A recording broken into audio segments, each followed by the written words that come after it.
Welcome back to the Capes and Tights podcast right here on capesandtights.com. I'm your host, Justin Soderberg. This episode is once again brought to you by our friends over at Galactic Comics and Collectibles at galacticcomicsandcollectibles.com.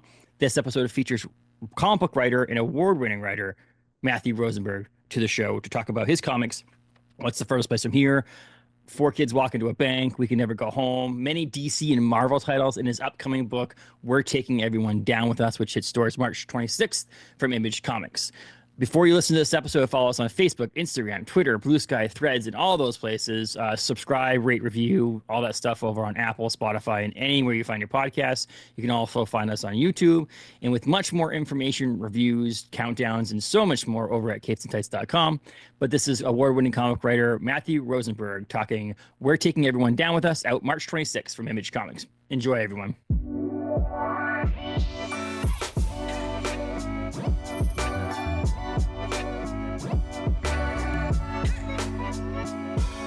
Welcome to the podcast, Matthew. How are you today?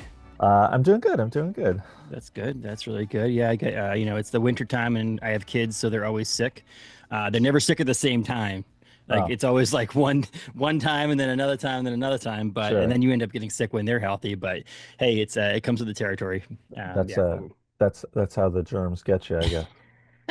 I'm like, it would also suck if they're all sick at the same time, because Yeah. at that point you're like, now you're trying to deal with everything. But in the same sense, like it feels like a never-ending illness in the house, and then like your wife gets it or whatever. So it's not fun. But we're here today to talk comics and things like that. So your first time guest on the podcast here. So if those people who randomly, weirdly don't know who you are, I mean, we just jump in there with a little bit of like, what's your journey into comics in general? I don't want to make people feel bad if they don't know who I am. I don't expect anyone to know who I am ever. Well, yeah, you're right. You're right. I can understand that.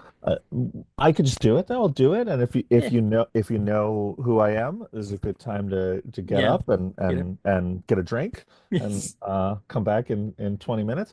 My name is Matthew Rosenberg. I am a comic book writer from New York. I've written a lot of comic books, such as Uncanny X-Men and The Punisher and the Joker and just a lot of stuff. And I make indie comics like Four Kids Walk Into a Bank and We Can Never Go Home and the ongoing book What's the Furthest Place From Here. And now I'm currently writing What's the Furthest Place From Here, DC versus Vampires, and my upcoming Image series, We're Taking Everyone Down With Us. It's you are studying. I mean, I'm sure there should be a new Eisner Award category for longest comic book titles, Sure. because I mean, you just win it year in, year out now at this point, right? I mean, Yeah, the problem is that like for American comics, people weren't really doing long titles very much, and I started doing it, and then James Tynion came in with Someone's Killing the Children, and Yeah. that's like a better title than anything I have. So he's an asshole. And then Yes. Al Ewing came in with We're Taking Everyone Down With Us, or Cully came in with We Only Find Them When They're Yeah. Dead, and Yeah. like that's a better title than we have. So I'm trying to get back. Like We're Taking Everyone Down With Us is an attempt to like get back to a level. But yeah, those guys are the worst, and they're kind of crowding me out of my own space and making me look bad. But it's fine. I'll poison them later. So. Yeah, exactly.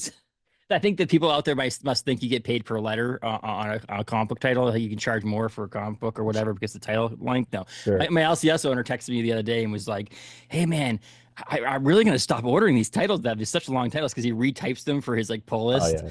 And he's like, I go, "You just copy and paste, man. It would work just the same. It doesn't matter No, how long the title is at that it's point." And he's like, I had to retype these things every time." it's I get it. It's annoying.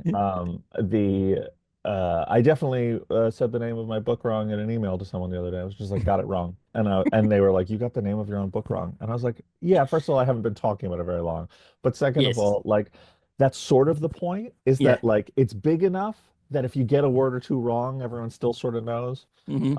It's nice. It makes things efficient because like if your book is called Punch and you say, it's Hit, like, well, Yeah. no, it's a different book. Like that's just the wrong book. But if you're in the ballpark with me, people can figure it out. Yeah, and it helps with anything people searching online nowadays anyway, because if it's such a unique title in that sense that, what's the furthest place from here, for an example, is a pretty unique title. So if you just type that into the search engine, it's likely going to come up with your book first. And if you type in Yeah. punch, a bunch of other things might come up too. So it Yeah, actually benefits you in that. I mean, it's like your name. There's another writer out there, a Pulitzer Award winning writer with named Matthew Rosenberg too. So if you yeah, type your yeah, name yeah. into Google, Yeah, he's a New York Times writer for years and years, and won a Pulitzer. And it's funny because um, I used to get threatened all the time. He covered the Trump administration a lot and the war in Afghanistan, and then I used to get people just would pop into my DMs to threaten me and just say horrible things, and I always knew what it was, and I'd always be like, "What's your problem?" And then yeah, they'd explain, they'd be like, "You're so mean to so and so, or you're so critical of this thing," and I'd be like, "Yeah, that's not me. I write X-Men comics or yes, whatever." I write funny books. Yeah, and then they'd apologize and be like, "Do you know that person's Twitter?" And I'd be like, "No, you already lost for the day. Like, you need to step Yes, away from the computer. yeah, You're wrong." And I said to him once, we know each other a little yeah, bit just from having a name, and I said to him yeah. once, I said, "My dream." He apologized about all the people who come threaten me, and I said, "My dream is that someday someone is going to threaten you about You something I did in a comic." And when I wrote Uncanny X-Men, someone did. Someone got into his perfect. DM and was like, "How dare you kill whoever I had killed in X-Men?" And he was like, "Nope, wrong guy." Yeah. And it was maybe one of the greatest days of my life. There you go. Being So yeah, yeah, perfect. I mean, yeah. it could be somewhat worth it. Anthony Cleveland, comic book writer. I think that someone in Cleveland named Anthony killed someone or something along those lines. So Oh, when you Google Anthony Cleveland, something good doesn't come up either. So yeah, there's yeah. that. It could be worse in that sense. But Yeah, yeah. It's now you look for your name. You get all kinds of things like podcaster, comic book writer, right? I mean, everything. yeah, yeah. I mean, if there's only two things, then yeah, you get everything. Well, you get three things. You get comic book writer, podcaster, or Pulitzer Prize winning journalist. And I'm not one of those things, but I'll take it. If the, you know. Not to be confused with, yeah, exactly. No, but yeah. So you're writing comics. You've been writing comics for a while now, and you have a lot of. You mentioned a lot of titles. Obviously, there's more titles as well on your, your discography, your filmography, your Yeah, whatever comicography, sure. and your history. And so you've written for Marvel, DC, obviously independent stuff, a lot for Black Mask, things like Mhm. that, places like that. Did you mean to start and doing a lot more big two publishing things before you got into doing a lot? I mean, because obviously you did some stuff, independent work around the same time, but like, was there, is there how do you pick where you go, I guess, in that Sh- sense? Sure. I'm a Marvel and DC like fanboy, super nerd for that stuff. So that was always a goal for me when I Mhm. made comics. But I also, I grew up loving indie comics, and I knew that I wanted to do my own stuff and tell my own stories. But uh, having the goal of making your own stories is much easier because you're just like, well, I just need someone who believes in this. Whereas working at Marvel or DC, you have a specific person or Yeah. few handful of people you have to impress. So one of those always seemed realistic, and one of them seemed unrealistic to me. I was like, well, I want to write, Punisher and Batman and the X-Men, and I want to make my own stories. And the first stuff I was doing was making my own books, so that gets crossed off the list. But yeah, I mean, I was very lucky to I did a short story in an anthology at Black Mask, was my first published thing, and then I I was doing a book with RZA and Ghostface Killer from the Wu-Tang Clan, and that I brought to Black Mask. I had the book and I was working on it. We didn't have a publisher, and I brought that to them. And when I did that, I also brought them a creator-owned book, which was We Can Never Go Home. And the Wu-Tang book, 12 Reasons to Die, was coming out, and I was convinced when it was coming out. I was like, this is cool. And like I'm famous rappers are there, and I have Mhm. amazing artists working on the book. And I was like, Marvel or DC are gonna call me like this week. Like I was like, when the first issue drops, I'll give them 48 hours. And then they didn't. And then I was like, well, they just need to see that the first issue wasn't a fluke. And the second issue, they're gonna call me. And by like the fourth issue, I was like, oh, maybe they don't recruit people off of rap comics a lot. Maybe that's not how like Brian Bendis got his start, or like that's not how Scott Snyder got his start, was doing rap comics.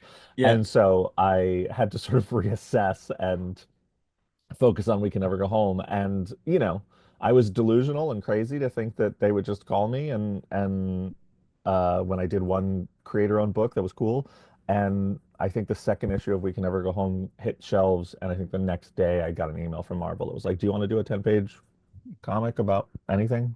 And so yeah, I was very lucky to get in there, but it was always a goal for me, even though it was an unrealistic goal, but I did make it happen. So that's a weird origin story, I guess, but I mean, it's funny. You don't expect that someone at Marvel would have like a Google alert for Matthew Rosenberg and Wu-Tang Clan and hope that something came up, right? I mean, that should have been what happened. yeah, it should, yeah, obviously they're paying attention to that. Like they always want, anyone around rappers, they're always Yes. like, yeah, doors open. You want to write Iron Man? You want to write, so it was weird that it took so long. It's weird that it took me writing 8 comics instead of one comic, but sometimes the system doesn't work, I guess. Exactly.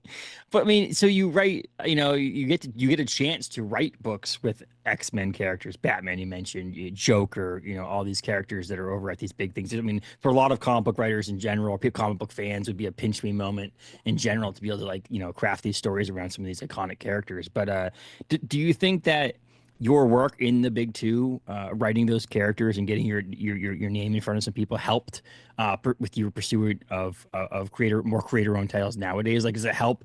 What's the first place from here? Because you did write all those comics at DC and Marvel. Yeah, yeah. I mean, it's I always comics is funny because you're selling comics to two different people at the same time.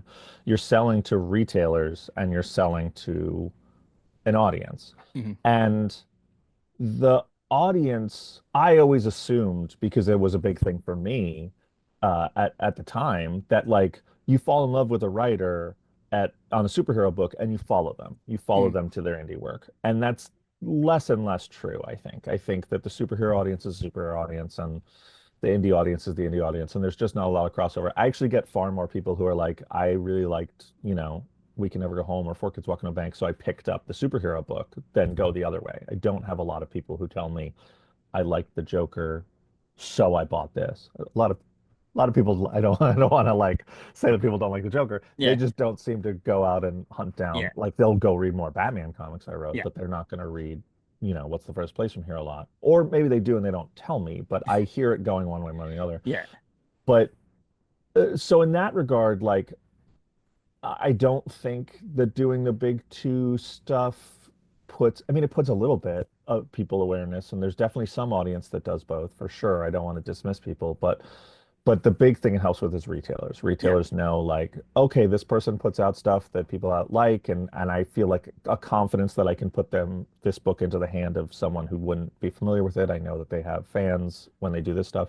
And so that definitely helps, like being able to say like, hey, and also retailers are flooded with books. Like there are Hmm. just so many comics every month. So when you're the guy who's like, hey, I read Uncanny X-Men, do you want to check this out? It's a lot easier than being like, hey, I write something you've never heard of. Do you want to check out something else you've never heard of? Like that's they just don't have enough time in their day to give everyone the Yeah. bandwidth.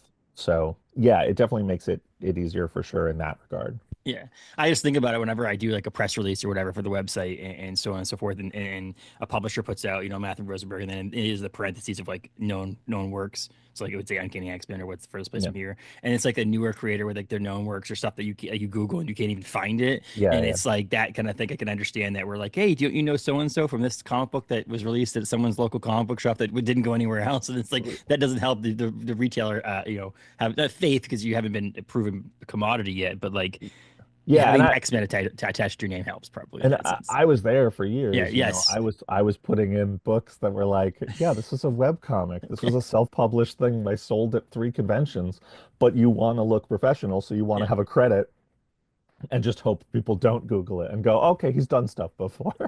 Well, it's But like like, my yeah, brother's old band used to do that with like they'd play at like a generator stage at a festival, yeah, and they'd be like, "Oh, I played with who I'm just throw a band like I played with Ozzy Osbourne or whatever," yeah, and they're like, "You did?" And it's like come to find out they were like on day one of a festival at 11 o'clock in the morning at a generator stage in the parking lot yeah, when Ozzy was playing Saturday on the big stage. yeah. And they could tell people now they played at a festival with Ozzy Osbourne to give them some Oh, legitimacy. sure, yeah, yeah. I used to work in music, and like Yeah. there was nothing better than like having your small indie band play one day of like Lollapalooza or the Yeah. Warped Tour or whatever. So you could be like, yeah, they played with Nine Inch Nails. Yeah. And people were like, oh, they did, and you're like, I mean, sort of in the loosest possible sense of the word. You could pay money and see both bands in the same weekend. So Yep. yeah. Hmm. Yeah, no, Maybe not. Maybe you were playing at the exact same time. Who knows? But yeah, like yeah. you It's at least physical. paid the same Yeah, place. the same place in the same general vicinity at the same, roughly the same time Yeah. frame. Yeah, they played Yeah. together. Well, I I mean, mean, it was like one of those things that if you want to hang your hat on that, then hang your hat on that. That's great. for, I mean, for you did sure. more than I did.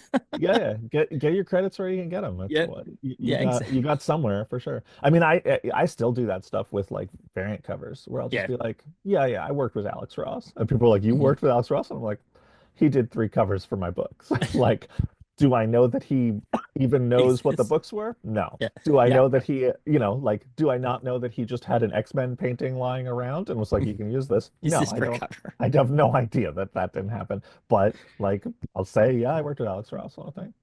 Uh, Why not? Right? I mean, it's a and that's this cool thing about collaborating and things like on comic books. With I've always said about one thing I do love about variant covers is I have a couple of friends who are like kind of local comic book artists, and they don't have their own book that's majorly on yeah, the shelves or anything like that, but they're able to do the variant covers for local comic book shops, which gets their name and sure. their artwork out there, and you can say I did a TMNT cover Yeah, or yeah, whatever cover, and have that be. I mean, that's more some fringe comic book people who are just in it for a couple of Superman comics and a couple of Batman comics here and there. Um, might not know who you are for any independent work. So seeing your title on as a sort of story variant would be kind of cool, and that's what I love about the variant cover market yeah. in general.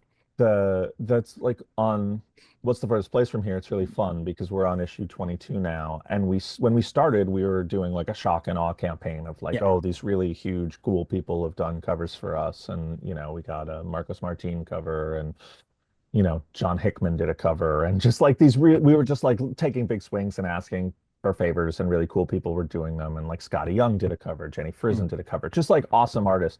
And we hit a point where we were like, okay, the book is the book, and we can't ride anyone's coattails anymore. We're on issue, we're in the double digits, we're in the of numbering, like, and me and Tyler just sat down and we're like, let's just give people the chance to be like, I did a cover for an Image book. Like I Mhm. worked at Image. Like and some of the people we reach out to now don't care because they're Yeah. like mini comics people or web comics people that we just think are cool, but they've never worked in that space. Yeah. So we're just like, hey, do you want to do this? And they're like, all right, whatever.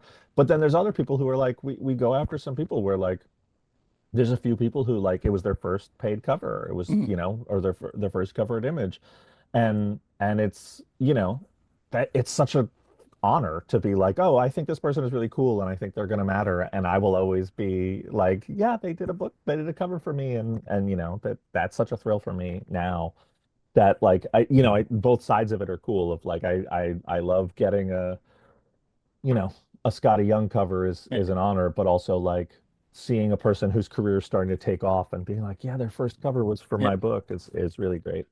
I can see that. I mean, it also shows, I mean, reading things and listening to other podcasts, you're on your own podcast and so on and so forth. Like one of the cool things I think, when we discussed about coming on here with you coming on here was that you actually like, you're a comic book fan. Like Oh not yeah. saying that other comic book creators aren't, but I'm just saying like this conversation, this statement you just made about like being excited about other people being able to be variant covers on your own books, and getting their first cover or so on and so forth. This shows that you care about the industry and the art of comic books in general, which is really cool to me because it makes me want to support those comic book creators even more than the people who are just and then this is not Alex Ross loves the industry too, but I'm just saying like for someone who just picks up a painting and gives it in, that kind of thing. Sure. We're making that up. We're shitting on Alex Ross for that, but like, that's not truly No, he's no. a very dedicated Yeah. artist. But Yeah. but yeah, like the care about comics, and that's one thing I've always said about Patton Oswalt, for example. People always Sure. just he's a Hollywood person writing comic books. I'm like, no, you don't understand. If you listen to anything with this dude on it, Yeah. the dude loves comic books. Oh, Like 100%. Yeah. he's passionate about the Pa- industry.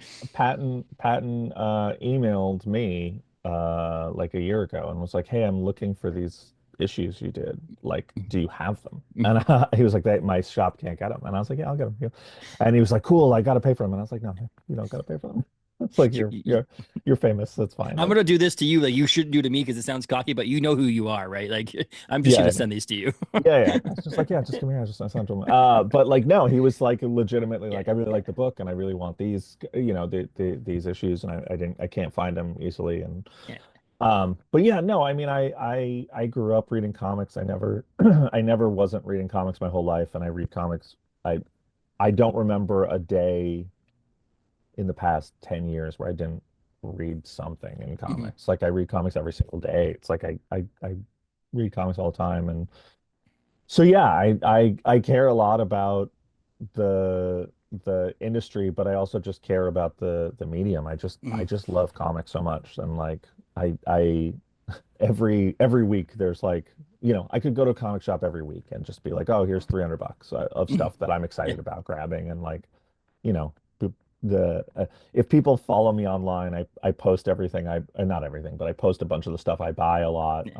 on like Instagram. I'll be like, I picked up these books, and I'm not a joke. I'm 6 months behind on doing that because I only do one a week, and Yeah. I buy more books a week than Yeah. once. And so I'm months and months behind on doing it. And someone the other day was like, your to read pile must be like almost 100 books. And I was like, my to read pile is like well over 1,000 books. Yeah. Like I read a book, I read a graphic novel every day or every two Yeah. days, and I still am And so behind every single week. I fall 4 or 5 behind every single week for a decade. So it's funny that passion. I love you mentioned like $300. Like I go into my LCS, and if there's anybody else in there like waiting in line or waiting to pick up their books and so on and so forth, and they see my tab come up, they're like, yeah. Jesus, man. I'm like, oh, yeah, I spend Yeah. a little bit of money on comic books. I like to read comics. Sorry. Yeah, yeah. When the pandemic hit, I started. I live in New York, and we have amazing local shops, and I love them, and I try and support them as much as I can. But I was like, I'm not going out. Like, I don't want to go get sick, go and Yes. pick up books, and all these shops are having a hard time. So I started doing mail order for books, and I would just pick a different shop and do mail order. And I realized it was very funny early on because these shops were like, "Oh, he's coming in and really like gifting us this thing." And I was like, "No, that's just what I buy in a Yeah. week." Like they thought I was giving some kind of like donation because I'm Yeah. like, "He bought 7 trade paperbacks from us." Yeah. And I'm like, "That's just what came out this That's week just a that looked normal cool." week. Yeah, I was like, "Sorry, I wasn't doing anything special. I was just shopping." Yeah. I'm an idiot. Like I don't have a life savings. I have a Yeah. fucking storage bin Comics. Yeah. with short boxes in it. I mean, that's one way to prefer, further the comic book industry is make money off of comics and just put that comic money Yeah, back yeah. into comics. So there you go. It keeps the Yeah. LCSs going. 100%. I don't take an income from comics because I put it all back into other people's comics for some reason. Well, I always joked with my Paul Eaton, who owns Galactic Comics and Collectibles in Bangor, Maine. I always thought I said I should just do like a direct deposit like thing, like separate my direct deposit where it just goes into your bank account. We keep track of it, and I just pull from that. So like there's always money at Yeah, your yeah. bank account. And yeah, I think that would just be an easy way, or like talk to my work and be like, hey, can I get some sort of like instead of paying me this much in salary, can you just pay this company some money Yeah, and I'll yeah. get free comics out of it? Yeah, So no. getting paid in gift cards to someone Yes, else's business. that's I it's like, worked can you save on taxes there somehow? I yeah, bet you yeah. could. Yeah. I bet you could. I used to work when I was started when I knew I wanted to make comics, I had a day job that paid me pretty well, and I couldn't it just took up all my time, and I Mm, couldn't focus on making books in my free time because I'd come home and I'd just be burnt out and exhausted, um and I'd have to work on weekends, and it would just spill over. And so I was like, I need to quit my job and take a job where I could just be around comics. And I didn't have any experience to get in at a publisher. And so I took a job in a comic book store, but I had like I live really cheap. I don't have a drug problem. I don't do anything fancy. I don't I yeah, eat like a dirt bag. So I'm like, yeah, I eat at the halal cart, or I eat yeah, like I get a grilled cheese sandwich from the yeah, stand down the street or whatever. And so I would always forget to pick up my paycheck at my job. I'd forget for like a few weeks because I wasn't living. A yeah, lot of people who work in a comic shop, at the comic shop I worked at, were living paycheck to paycheck because it's yeah. New York City. It's really expensive, and I'd forget it. And so my nickname at the shop was Leisure Time because everyone was like, he's just there to buy My comics. comics. He doesn't actually want to work or need to. Yeah, And then all the time I'd get my check and be like, yeah, I'm just gonna take it and store credit yeah. and just buy stuff. And so yeah, they call me Leisure Time, which was That That's awesome. It's just funny because like my LCS, he has one employee, so it's this very tiny shop in Maine, and he has one employee who works very extremely part time, works like Thursdays and like Saturdays, so he can have Saturday off to spend with his family or whatever. And it was funny because he's really into Pokemon cards and other stuff. Like he's not into comics Sure. that much, but he's there and he's very good, good employee and all that stuff like that. But like it was funny because he got upset one day because the dude like the comic book shop sells Pokemon cards, Yeah. and he went to another card store and spent money at that other card store, and he's just like, "What the hell are you doing here? Like, you get paid by me, and you're going to the other place to buy things." I'm like, it's like. I would give you a discount. Like you could order from the catalog whatever you wanted, and you're Yeah. going to a neighboring business to give them money. It makes no sense. Yeah. I get it. I get it though. I mean, when I worked in a comic shop, I definitely shopped at all the other shops in New Yeah, York all the time. you gotta support everybody. I mean, It's good. it's and everybody has things. And so one of the I personally think one of the cool things about shopping like my LCS is like he knows who I am. He knows what's going on. He knows Sure. things. And so there's certain things that come in that he's just like, I'm gonna pull us off to the side for you, or he texts me or so on and so forth. And I had to stop feeling bad that every time he texted me, I felt like I was obligated to buy it. So Yeah. finally, I was like, no, I got to stop doing this because I'm buying things that I'm not Yeah. financially able to buy or like whatever. I'm just like, dude, no, I'm all good, thank you. And then he passes it on to the next person, and they buy it, or Sure. whatever. But he did do it with he got this in yesterday. He got this so I could read the Oh, actual there you go. this one, so I could read it. He pulled it off to the side because he just got this in. They also had the small one too Book, yeah. on that, yeah, Cool. on that too, and so. It's been a fun thing, and he didn't even realize we were chatting. It was just Oh, like, "Hey, I think it's something you would like," and I'm like, "Yes, this is absolutely something I would like to read." And awesome. so it's you had extremely popularity with what's the furthest place from here, right? I mean, like that Yeah. was a pretty popular book for you, and people, people took off with that and stuff like that. A lot of my LCS people who go there, we talk about it a lot. People are really Oh, excited. He has it on the shelf as a recommended book and so on and so forth because awesome. he likes Volume One a lot. I don't think he's read past Volume One yet, but like he pushes That'd be good. Volume One a lot, which is great. Um, that's ongoing, right? That's you're still Yeah. doing that. It's keeping it going and so on and Yeah. so forth. We're gonna go to probably our plan was to go to issue 30, but we're like, it might be 31 at this point. Like mapping it as we get closer, we're like, oh, didn't cover all the things we needed to cover in that one, and things get bumped and bumped, so we might go 31. So we're finishing up 22, should be going to the printer next week. Yeah. So we still have between 8 and 9 or 10 issues to go. Well, if the number of books in your series is anything like your actual individual comics in this series, it probably will go past what you were planning on doing in the first place. Yeah, yeah. It's yeah, we're gonna go long. It's gonna be big. But it'll be when we're all done, it'll be 6 volumes in trade. Volume Mm, 4 of What's the First Place From Here just came out 2 weeks ago, a week ago. yeah. And so and if you haven't, I say this and people think I'm joking, but I'm not. If you've never checked out the book and you want to check it out, you can actually start at volume 4 because volume 4 is all flashback stuff that's origins. But then you have to go back to volume 1. I'm like, you can. Yeah. I was like, volume 4 is a great place to start, and people are like, cool. And they're like, but you can't do volume 5 after. You have to go No. back to volume 1, so it doesn't really help you that You're much. Star But Warsing us, right? You're doing a whole yeah, Star Wars thing, yeah, prequels and all that stuff. No. yeah. Um, Volume 4 is Ewok's Caravan of Courage, and then volume 1 is the Clone well, Wars movie. well, on that subject, so on May 4th here at the University of Maine in Orono, the University of Maine, like the actual like Mhm. flagship location, they have a theater there, like a performing arts theater, and on May 4th they're doing Star Wars: A New Hope with a live Bangor Symphony Orchestra playing in the Awesome. soundtrack, which is phenomenal. I'm excited Yeah. for it. But the way they explained it in the description of it, it was set 30 years after the Phantom Menace. I'm like, that's such a weird way to explain what this movie is. Like, that's such a, Yeah. like, it's true, but like in the same sense, I'm like, why are you explaining it using the Phantom Menace as a base? Yeah, yeah. I remember a buddy of mine, this is a bunch of years ago, Yeah. but he was dating a girl who was a few years younger than him, and we were going to New York Comic Con, and she was coming, and she was like, "Are they gonna have Star?" She'd never been to a Comic Con before, and she said to me, she was like, "Are they gonna have Star Wars stuff?" And I was like, "Yeah, they're gonna have a lot of Star Wars stuff in New York Comic Con," and she was like, "I want the good Star Wars stuff," and I was like, "Yeah, they'll have good Star Wars stuff," and she's like, "Not the old stuff," and I was like, "Wait, what?" And she was like, "I want, like Phantom Menace stuff or Attack of the Clone stuff. I don't." She's like, "I don't care about the old stuff." And I later grabbed my friend. I was like, "Hey, I think you have to break up with her." Yeah, I think I this was is not like, going to work. I think she maybe like that's a generational divide that you've crossed that you did not realize. Like it's 4 years, but it's like a cavern. And he Yeah. was like, "Yeah, it's a little weird." I Yeah. was like, you know, It's like if you're dating someone and they're like, oh yeah, 9/11. Like I read that in a history book. It's like, okay, yeah, this is not yeah, going to work. this This is is the not like, problem. this is a problem. No, Yeah, yeah. I got Jar Jar as a Jar Jar Binks figure somewhere back here, right there. I There's got a little Jar Jar Binks figure. I got a Um, I'm actually was he? there's my Yeah. life-size Yoda. Yoda. Yeah. I'm actually this isn't I'm not in my house.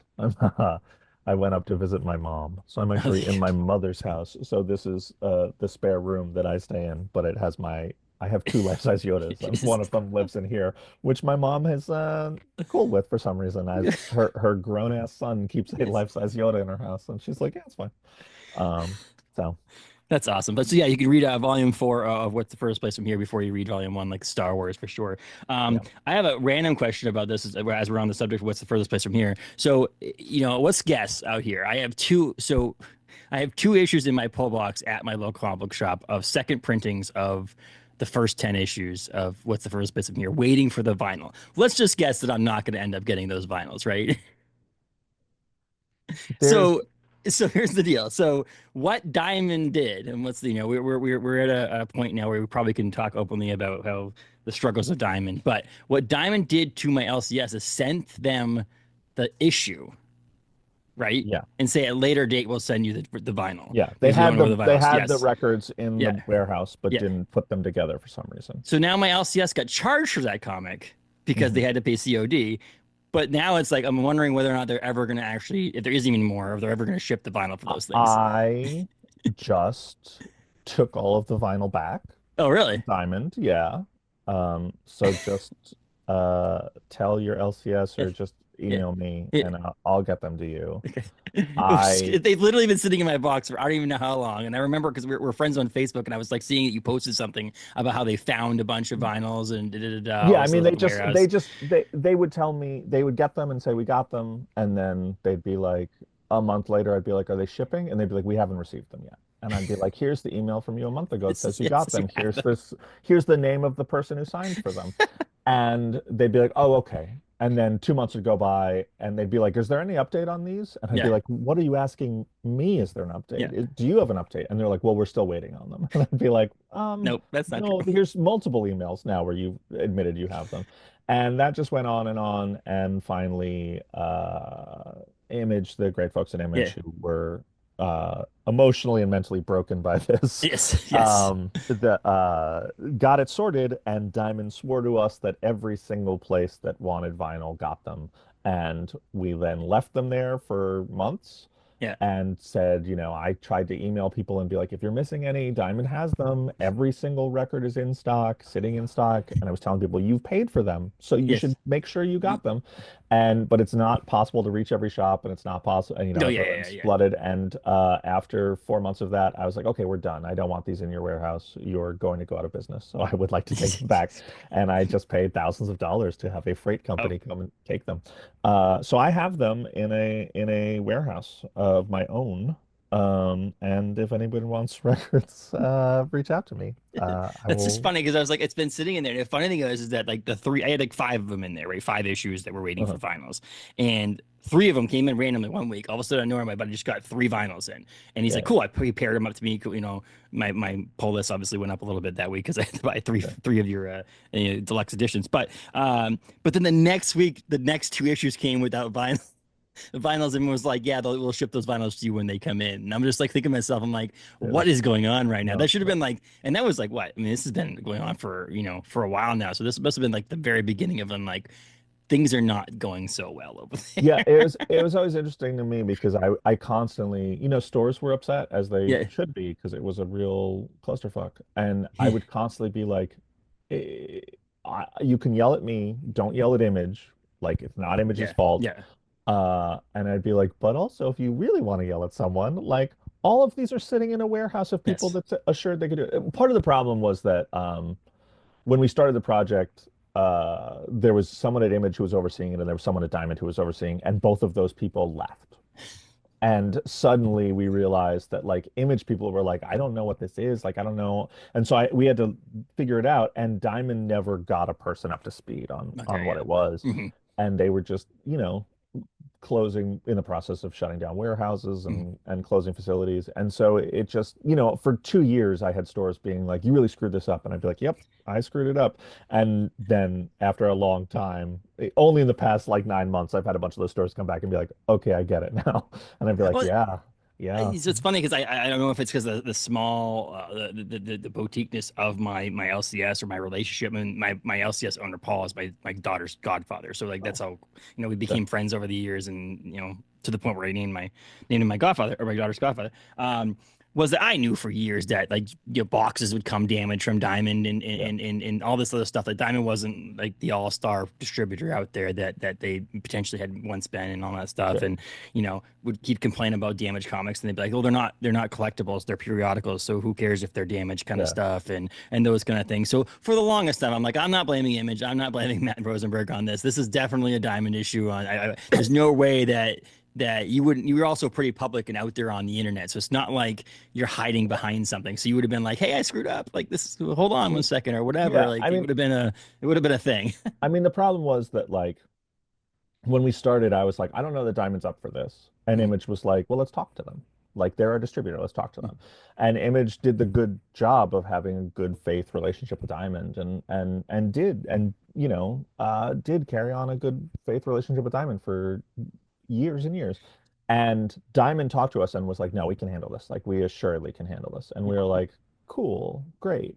And then the week the first record shipped to them, there were so many red flags that I was like, hey, should we stop this?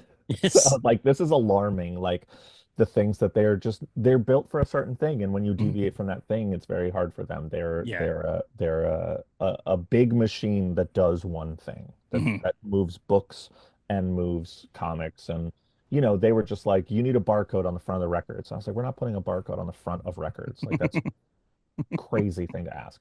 And like there was all this, they were like, oh, you have to do all this. And then like I did that. And I was like, that was like $3,000 to do all this. And then they didn't follow it. And I was like, hey, I'm not doing that again. Like Hmm. you literally asked me to do a thing that I spent thousands of dollars on and you ignored it.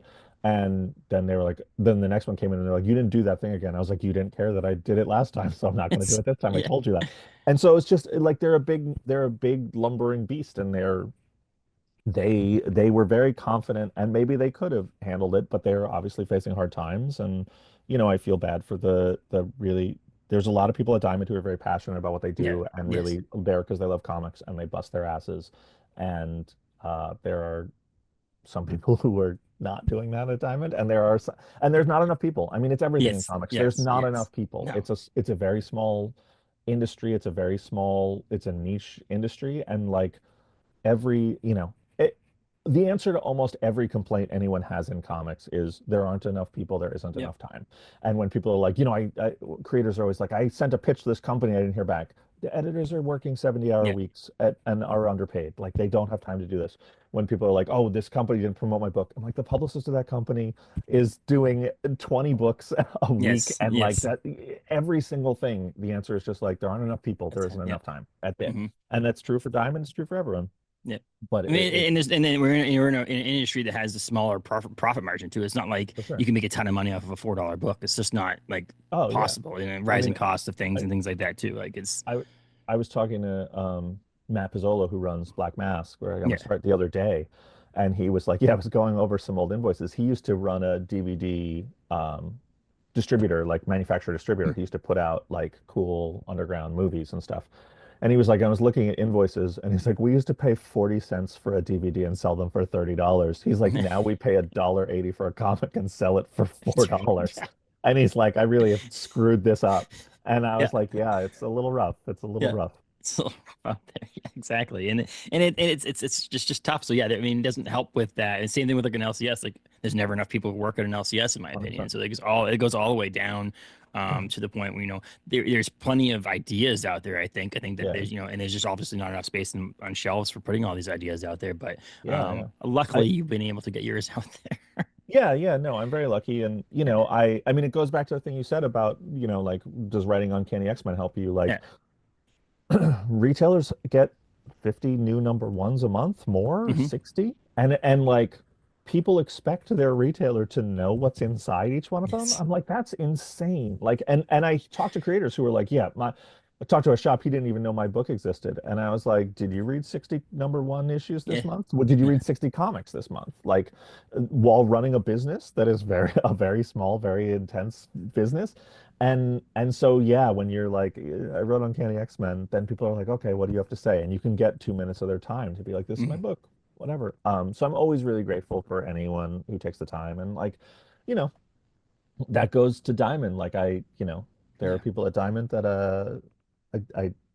I wish them the best of luck. I mean, I hope Diamond recovers. Diamond was a great thing. Yeah. I hope they recover for the industry and uh, all of that. But there's people who work at Diamond who I'm like, yeah, I hope you go have a great job somewhere else away from Yes. comics. But then Yes. there's people there that I'm like, I really hope it turns around. And it's true, but I'm very appreciative of the time that a lot of people at Diamond gave us and Mhm. really did work hard. I mean, like in the past month, the warehouse worked really hard to Yeah. get me my stuff back because I was like, hey, I have like my life savings in your warehouse and you Yeah. filed for bankruptcy. Can I not Get it have back. that? And they were Yeah. like, we'll figure it out for you. And Yeah. that's amazing. That's really Yeah. kind of them. So, I will um, say that the transition from Image, I mean, your books now, what's the first place from here?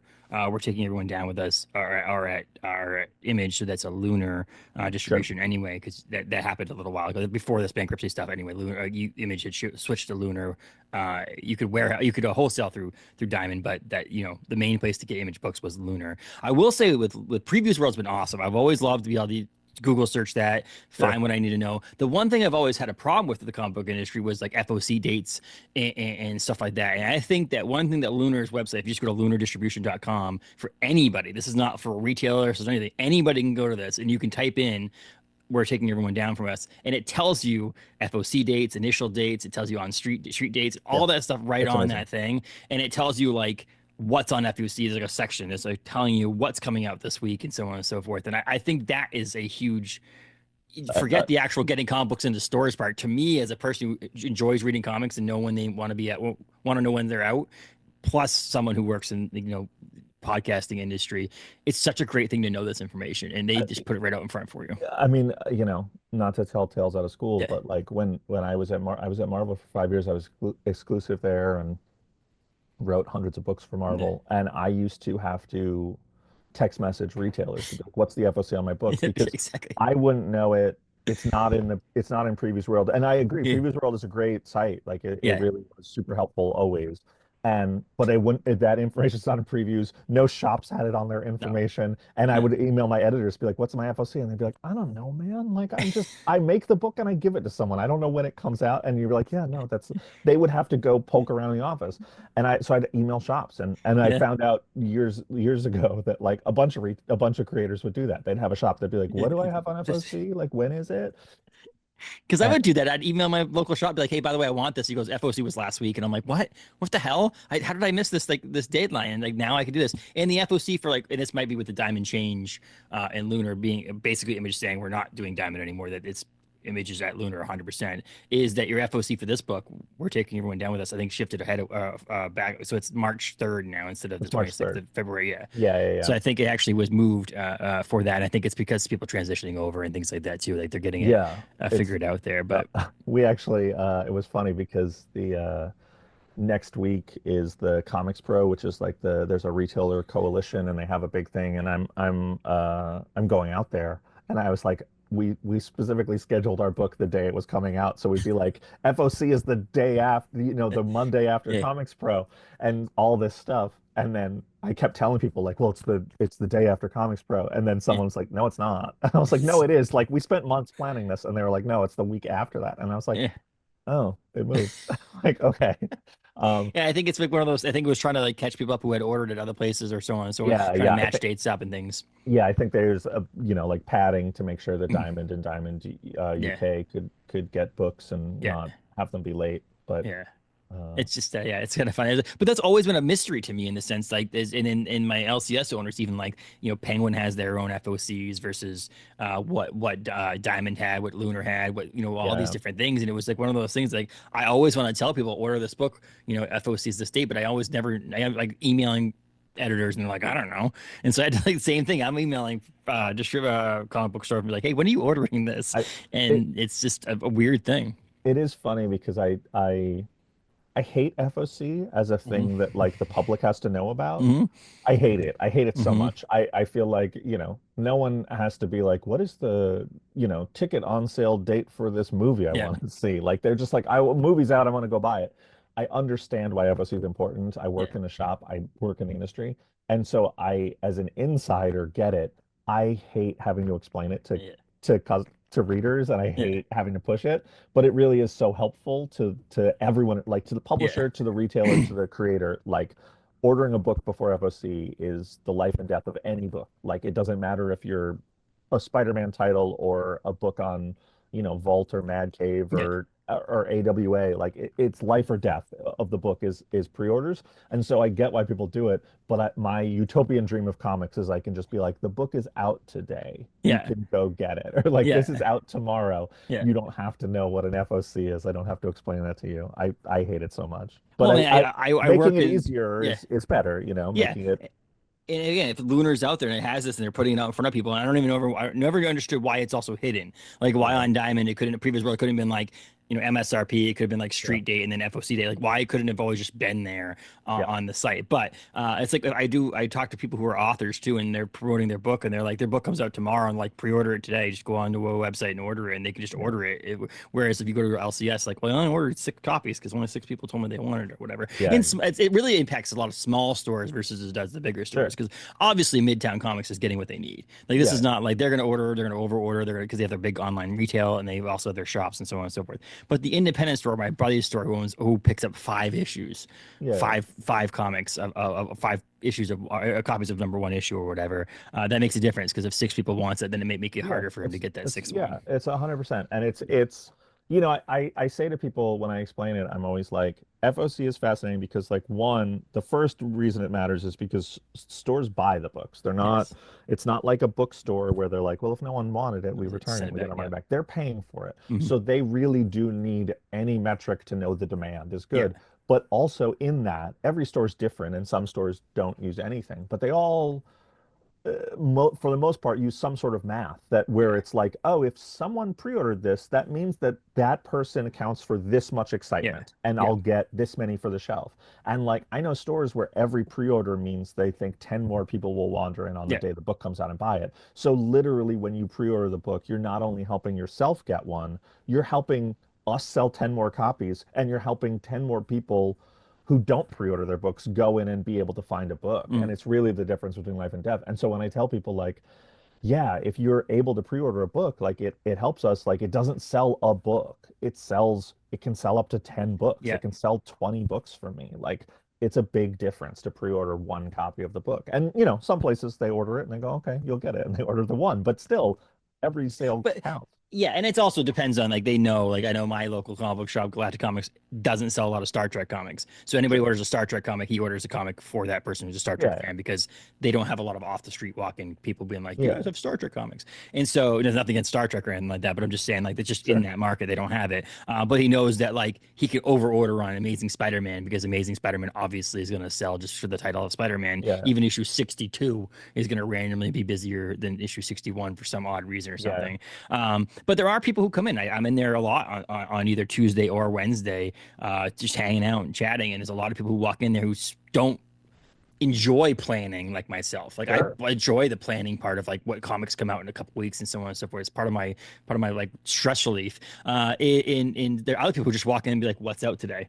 And so that pre-order, like you mentioned, if he orders 10 more, then we're taking everyone down with us has a spot now that people actually will see it, which is cool. Yeah. Yeah. You know, It's so it's it's yeah, it's a very frustrating side effect of being in a small yes, industry, but it's yeah, and I will say like I lived my whole life not being someone who plans ahead. I'm like, well, I don't I've made dinner reservations 10 times in my life. Like I'm not that guy. Like, yeah. I show up to rent a car and I go, "Do you have cars?" And a lot of times sometimes they're like, "No." And I go, "Okay." when I don't get a car. Okay, I'm going Um, to U-Haul. I'm going to rent yeah, a moving yeah. truck. I guess I'm gonna buy a bike. I don't know what Yes. we're doing here. So I'm not a good planner. I mean, I'm Yeah. I'm literally going to California next week, and I was like, oh, I guess I have to buy a plane ticket. I bought it like yesterday. I was like, well, probably could have saved me some money. So I totally get Yeah. people who don't want to plan, and I don't ever impugn anyone for being like, I like to go in on Wednesday and see what Yeah. looks cool and buy it. But also with that, I also say like bless the people who are willing to call their shop or go to their shop and be Yeah. like, hey, can you get this for me? Sometimes there are people who like, there are a few shops where I notice that they like to, or they're willing to take orders on like a Twitter or a Blue Sky or whatever. Yeah.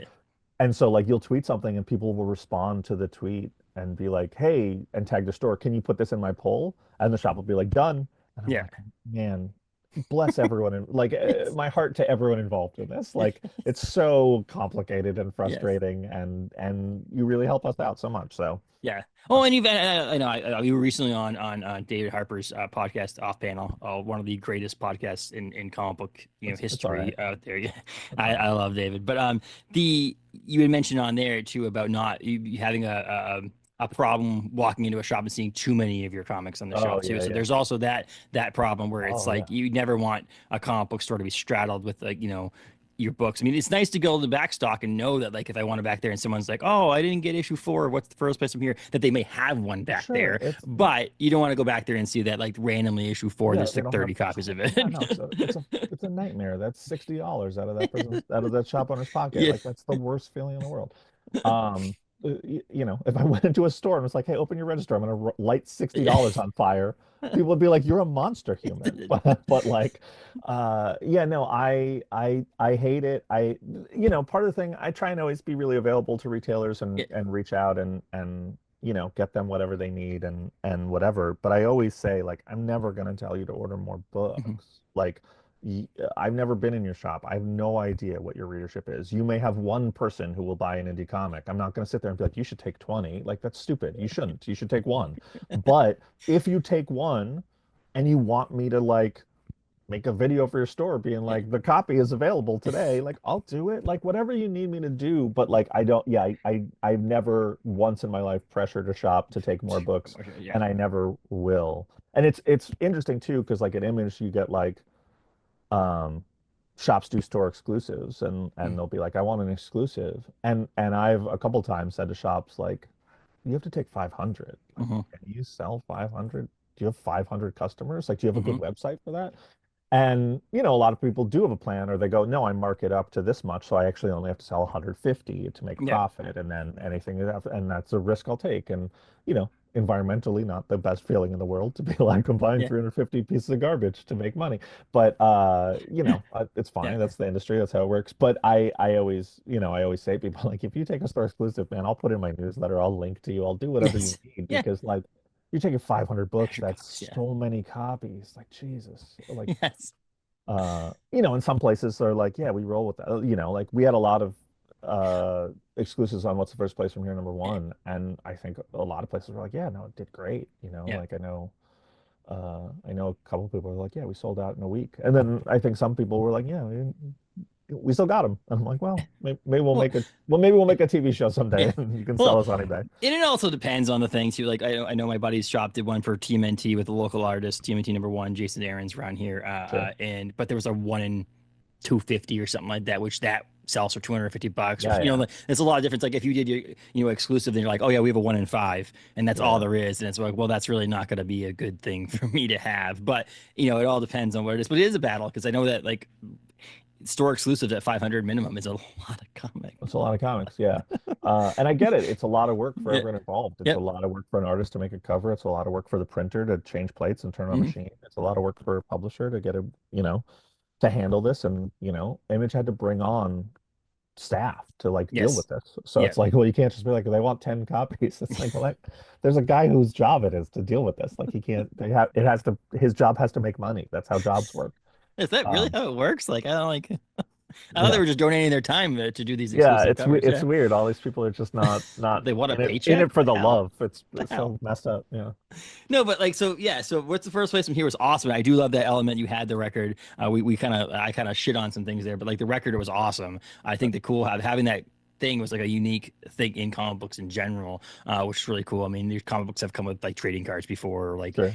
poly bags and stuff like that. Anyway, but like having the record attached to it was really kind of a cool thing, and I found out about that before ahead of time before FOC, and I was able to tell my LCS owner so I could get one. But you now have this next book you're coming out with here called "We're Taking Everyone Down with Us," Yes. that comes out March 26th. FOC is March 3rd, so make sure you tell your LCS owner that you want a copy of this book. But no, Or just go in the day it comes out. Whatever. Do whatever. Buy it the no, week after it comes yeah, out. That's exactly. fine too. I don't care.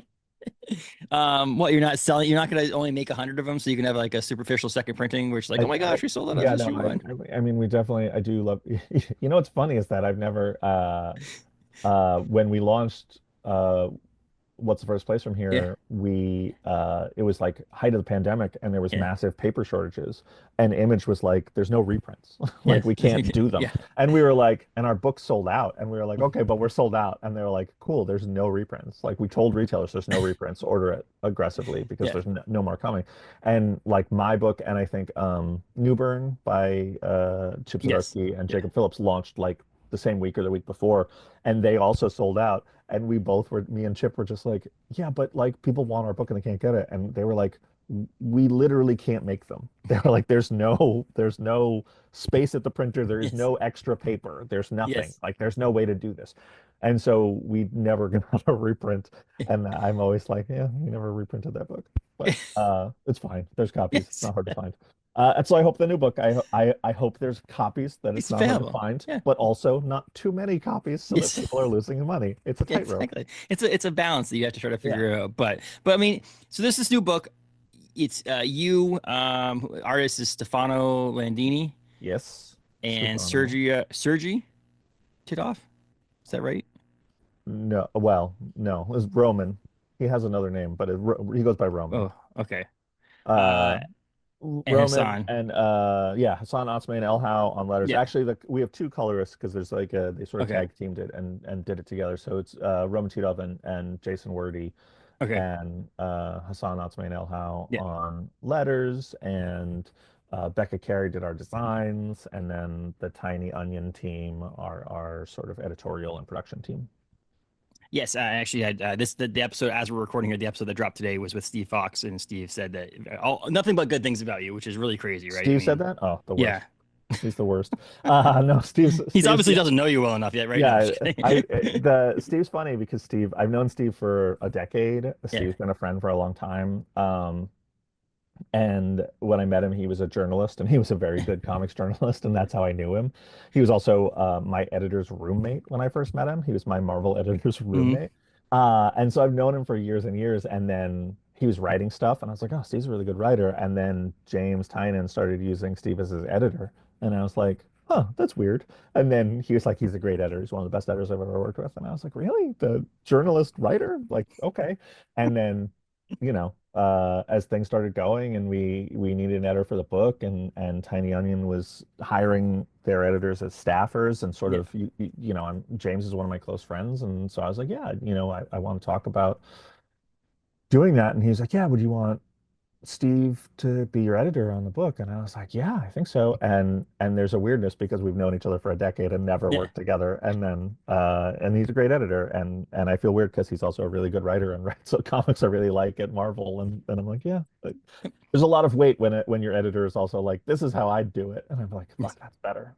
God damn it. Like you should write the book. God damn Yes, it. exactly. He also writes little golden books as well too. So if anybody didn't Yeah, know yeah. that, like my son had a Steve Fox Mario book on his shelf in his room, and my son's 3.5. I was like, this is insane. I can't believe we own a book that's written by Steve. Yeah, yeah, he has the most horrific. He's a horror film fanatic, and he's like a horror lover, and like if a horror film comes out, he goes to see it, and we talk Yeah. about that stuff all the time.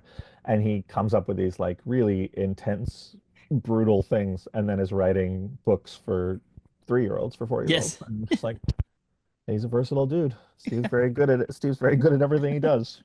Annoying. Oh, look at that. Look at you saying something nice about Steve over here. It's really nice. Yeah, I mean, yeah. I mean, it's annoying. It's annoying that he's so good at everything. I don't like it, but he is. I have to admit it. yeah, yeah, I'm not gonna lie about exactly. him. But man, so you obviously have Steve attached to this. You mentioned all the people that are attached to this new book. We're taking everyone down with us. But how did this book itself come to be? I mean, where did this idea come from? Where did it spark from? Sure. Did you need a new filler now that you're ending what's the furthest place from here at some point in the future? Was there something that needs to take that place, or what? How did this come to be? No, the idea is actually old. The book started a long time ago. Me and Stefano, who's a co-creator of the book and the artist on the book, Stefano and I worked together on The Punisher. Okay. He did a bunch of issues of Punisher, and he was great and super fun to work with. Um, and then we always were just like, oh, we should do more stuff, and we never did. And then eventually, in 2020, I did a book at Marvel that I was sort of like, I do this book, but I want this character. Mm. And they were like, that character's hard to do. And I was like, if I put him in this book as a sort of launching pad, can we do him in a bigger way? And after that, and they were like, yes. And so I did a book to set up a different book, and they were like, Stefano Landini is going to draw the next book. And I was like, oh, great. He's great. I'm really excited. And then the pandemic hit, everything was paused. A bunch of editors were furloughed, a bunch of staff was furloughed. All the writers and artists were told pencils down, like, until we know exactly what the shape of the world is, like we're not paying for anything right now. And so we were paused, and we've been working on the book, and then things shifted hands, and new people were brought in, and our editor was on leave because of the pandemic, and so our book was given to another editor, and he either it's never been explained to me. He either didn't want me on the book or didn't know I was on the book. But suddenly Stefano emailed me and was like, "Why did you quit our book?" And I was like, "Don't know what you're talking about, dude. Definitely did not. Definitely very much need it to start again so I can Yes. eat." And he was like, "I just got a script, and it's not by you." And so I, of course, made a bunch of frantic phone calls and found out that I was fired. Um, and Stefano, being a true hero, was like, "No, I took the book to do it with you, and I don't want to do it if it's not with you." And Yeah. so he left the book and was like, I was like, "Oh, dude, don't do that. Like, it's paying work. It's your Mhm. you have kids. Like, don't quit it." And he's Yes. like, "No, no, I and I will. I'm ride or die for Stefano because he's a great artist and he's a great guy. But that for me, I was like, geez, that's a whatever this guy wants to do, I'm by his Yeah. side." And he immediately was like, "Hey, do you want to do a creator-owned book?" And I was like, "Yes." And he was like, "I have an idea." And I was like, "Cool. That makes my job so much easier." And he sent me a drawing of a robot and was like, "Here it is." And I was like, "Homie, that's not an idea, that's a robot." And he was like, "No, he's just cool, and he fights, and he's like kind of a spy thing, and he's like a sexy robot." And I was like, "Dude, what? Like, what are you talking about?"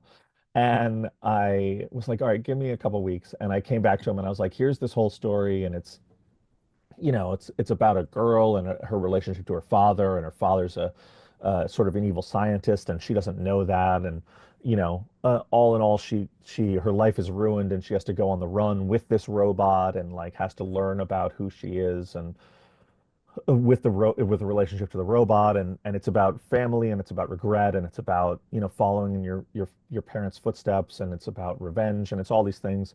And I made it heavy and intense and all this stuff. And it wasn't until I was writing issue 3 that I was like, "Oh man, I think I overthought this, and maybe Stefano's idea of just like a sexy robot that punches people would have been cool." But in reality, like, I think that's why I care so much about the book, and why I hope people do, is because me and Stefano had different ideas. And so every idea, there's something great about having a collaborator where you're in lockstep and you just Yeah. think the same thing, and you're just like, this is what we want to do. Me and Stefano are like that, but it's different because we're both trying to make two slightly different things. And so everything really has to be tested and proved. Like, it really has to be, the drama and the emotional stuff and the human elements of it really have to work, because Stefano is not showing up for that. He's showing Yeah. up for badass robot punching people's heads off. And I need to really, and he has to really sell me on that. And I really do think that the book is better because it is both this human drama that's very real, and also, it's a robot that punches people's heads off. Like, it's Yeah. great. Um, so it's very fun, and it's a different type of collaboration than I'm used to, and I think it's like a better book because of it. So Yeah. I mean, it's fantastic. I was lucky enough to read, what I've heard is a version of issue one. Is that correct? it is a version of issue one. Yeah. Yeah, we sent out to certain press people, got it, and they're writing Yeah. reviews are going out now. Then I was like, well, okay, it's not the full book. And we sent out to stores or most comic shops got Yeah. a single copy so they could read it, the copy Yeah. that you've Yeah. ended Yeah. up with. Yeah. And so those are hitting, lucky fans are getting them. And it is not the final book. The final book was done, but I made the decision to be a weirdo and be like, I want to take this scene out. Mhm. I want something extra Yeah. for the people who buy it, and Yeah. I want a surprise. And actually, there's a whole page that was redrawn. That Stefano was like, I don't like this page, and we were like, yeah, you could do it different. And he was like, I already did it. It looks like this. And he came back, and we were like, oh, that is much better. Um, and so there are at least four pages that are one page that's completely different, and three pages that are not in the book that everyone has seen so far. Well, I mean, Um, I think as a press person, I think it's pretty cool in that sense that I read it for discussion with you. I'll read it for some sort of review, but like also, it makes me also when I pick the book because I always pick up every time I read a book like this advanced, like 99.9% of the time, I also pick it up at my LCS. yeah, This is like not one of those things where like, oh, I get free comics to read and that's where I leave it. But 9 out of 10 times I'm going to the LCS and picking up this book. And so when I get the book on March 26th, I'll actually be able to, it'll be kind of cool is I'll be able to read it again and get the full story yeah, at it, which I just think is kind of cool because I would say there's 9 out of 10 times that I go to the store and buy it, I'm also potentially not reading that issue over again right then sure. because I just read it. So it's like, but like if it's different, if there's something different about it, I'm probably It gonna is end up reading it, it which is is pretty cool. different. There's a whole sequence in it that uh and people are going to be like, why did you leave it out? Because it's not like there's a twist. It's not like a twist Yes. ending. We don't have a like Samuel Jackson showing up being like, join the Avengers thing in there. It's just a scene in the middle of the book that I was like, I don't want this in there. And we just didn't put it in there. And my editors were a little confused and everyone was a little confused. I was like, I just don't want it. I don't want it in there. Yeah. And so we didn't put it in. And I love the scene. The scene is one of my favorite scenes in the book. I just didn't Yeah. felt like I feel like yeah, different versions should be different. Um, I mean, It's a creator-owned title. You can do what you want. yeah, It's I, yours. I thought it was a really weird thing, and then Tyler Boss, my Yeah. partner on What's the First Place From Here and Four Kids Walk Into a Bank, pointed out that the last issue of Four Kids Walk Into a Bank is different than the trade of Four Kids Walk Into a Bank. We redrew the end of the book and added 3 pages and just never told anyone. We were just like, well, if you read it in singles, it's different. In the trade, it's better.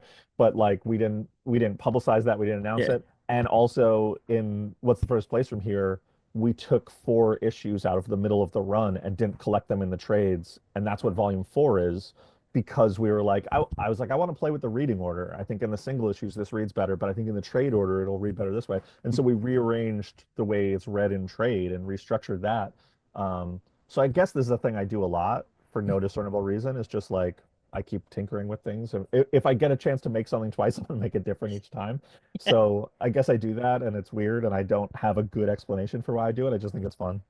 I mean, it's also like if people do listen to podcasts and they hear this, this thing that this is happening or it's out there on social media or something like that, it also brings like talk and discussion around it. I mean, you it seems like, in my opinion, not that you don't normally do this, but it seems like you're putting an extra push on this comic book on your side of things. I mean, it seems like having the little flip book and the issue going out to the thing and the press thing and the podcast, like it just seems like you're obviously as an image book, you have to do a lot of this on your own, which is part of the whole deal. But Sure. like it seems like you're like you care and you're doing a little extra this time around. Yeah, I mean, some of it goes back to What's the First Place From Here, where like we did the records because we were like, we're gonna put these in comic shops and music fans and record collectors are gonna come in to get them.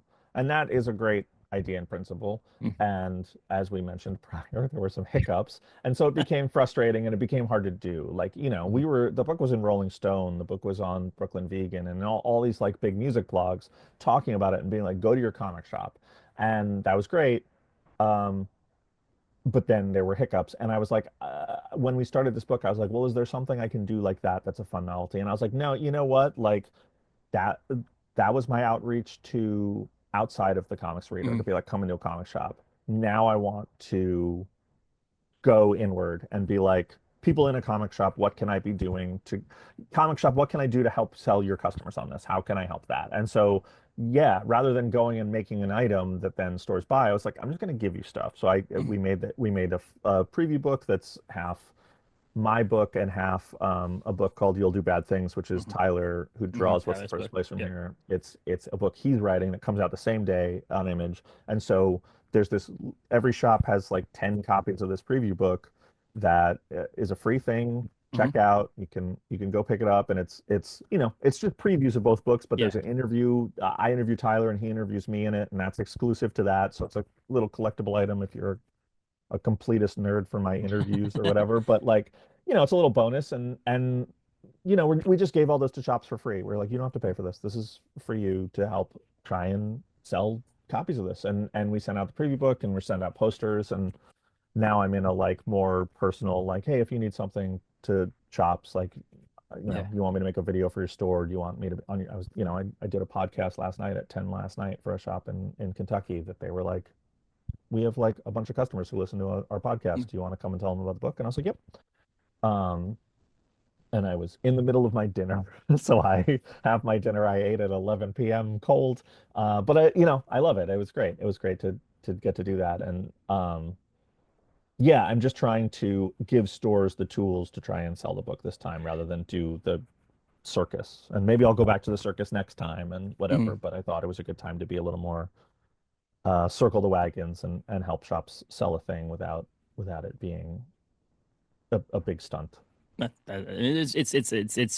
It's a great book for, like I said, so far what I've read, and Oh, thanks. it's funny how you mentioned the dinner thing. I did have Brian Michael Bendis and Alex Maleev on the podcast where Alex ate ice cream through most of the episodes. So there's that too, right? Just sitting there eating his ice cream. He's like, I don't know what I'm doing here. I'm just eating ice cream. I'm like, okay, cool, sounds That makes good. sense. I love those guys. Yeah. I went to dinner once with Alex, and a bunch of people. It was me and Donnie Cates and Alex Maleev and Dan Panosian and Joe Quesada and Alex. We went to a really fancy steakhouse, which is like both me and Donnie like wildly out of our element, where we're just like, you could have just gone to the cart outside that sold It would hamburgers have and been we'd good. be Yeah. psyched. And we went to the steakhouse and Alex was sitting there and Alex is just like so fancy and so cool. And he was like, oh, he's like, I can't figure out what the pricing is here. And we were like, oh, it's by the ounce. Like you're paying by the ounce of different steaks. And he was like, cool. He's like, what is a big steak? I want a big steak. And I was like, I don't know, like an 8 ounce steak, a 10 ounce steak. Like that's a pretty big steak. Um, and I was like, you start to get into novelty steak territory after that. And he was like, yeah, maybe I'll get a 10-ounce steak. And we are like, cool. And he's like, I want this one. And I just remember Donnie kicked me on the table and was like, that's over $100 an ounce. And I was like, oh my God. And Donnie was like, I can't sit at a table with a guy eating $1,000 steak. Steak. And like Alex knew that he wasn't paying for it. He knew that it was like we Yeah. were at a Marvel dinner. It was like It's, gonna go on a corporate credit card. And I was like, I still can't. I can't on I can't principle do that. Yeah, sit. no. I just can't. And so I had to be like, why don't we just get a couple of the smaller steaks for the table and everyone can try them and see what they like? And like I think Alex was really mad at me. I like tried to jump in front of his It's $1,000 steak. $1,000 steak, and I was like, I will have a panic attack if I watch Yes. person eat $1,000 steak. I will Steak. lose my mind. Um, but yeah, he's a very and he's earned it. He's one of the best Yeah, oh artists in yeah. comics history, and Yep. he's very fancy and he's very sophisticated. And like, I hope he eats $1,000 steak every Just all night, the time. just not in front of me.